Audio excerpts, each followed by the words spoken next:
আমি আজকে যেই দোয়াটার কথা বলে দিব, এই দোয়াটি যার মুখের দিকে তাকিয়ে পড়বেন সেই আপনার কথা শুনতে বাধ্য হবে, সে আপনার ভালোবাসায় পাগল হয়ে যাবে। তাকে আপনি যেইভাবে চলতে বলবেন সে সেইভাবেই চলাফেরা করার চেষ্টা করবে, এবং তাকে আপনি যেইভাবে সাজুগুজু করতে বলবেন সে সেইভাবেই সাজুগুজু করবে। আগে আমরা ভালো করে জেনে নিই এই দোয়াটি পড়লে কি কি লাভ হবে। দর্শক, যদি আপনি কাউকে খুব বেশি ভালোবাসেন, প্রচন্ড ভালোবাসেন, কিন্তু আপনাকে সে পাত্তা দেয় না, আপনার কোনো কথাই সে শোনে না, আপনাকে সে ভালোবাসে না, আপনাকে দেখলে দূরে চলে যায় বা অন্য রকমের ভাব নেয়, কোনোভাবেই আপনি তার কাছে ভালো হয়ে উঠতে পারেন না, তো এমন মানুষের সামনে গিয়ে যদি এই দোয়াটি যদি পড়েন অথবা মিষ্টি কিছুর মধ্যে দোয়াটি পরে ফু দিয়ে ওই ব্যক্তিকে আপনি যদি খাওয়াই দিতে পারেন, তাহলে সে আপনার সাথে এই ধরনের খারাপ আচরণ করবে না, আপনার প্রতি আকর্ষিত হবে এবং আপনার সমস্ত কথাবার্তা শুনবে এবং তার মনে আপনার প্রতি ভালোবাসা জন্মাবে ইনশাআল্লাহ। দর্শক, এই দোয়াটির আমল করলে আরেকটি কাজ আসবে, তা হলো যদি কোনো স্বামী তার স্ত্রীকে খুব বেশি ভালোবাসে কিন্তু তার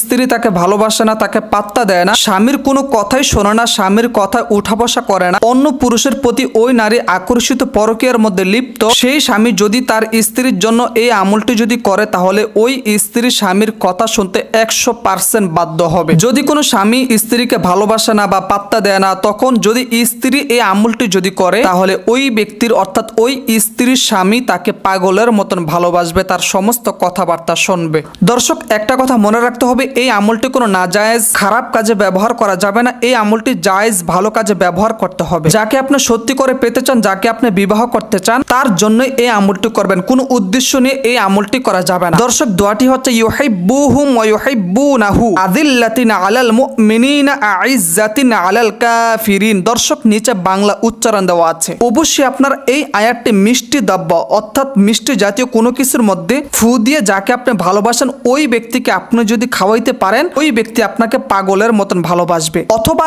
এই দোয়াটিও পড়তে পারেন, ইন্নাল্লাযীনা আমানু ওয়া আমিলুস সলিহাত সায়াজআলু লাহুমুর রহমানু উদ্দা। দর্শক, অবশ্যই আপনার মিষ্টি জাতীয় মিষ্টির মধ্যে অথবা চিনির মধ্যে অথবা শরবতের মধ্যে আপনার মনের আশা দেখবেন পূর্ণ হয়ে যাবে, ওই ব্যক্তি আপনার জন্য পাগল পারা হয়ে যাবে। যেই কোনো জিনিসের মধ্যে মিশিয়ে ওই ব্যক্তিকে যদি খাওয়াইতে পারেন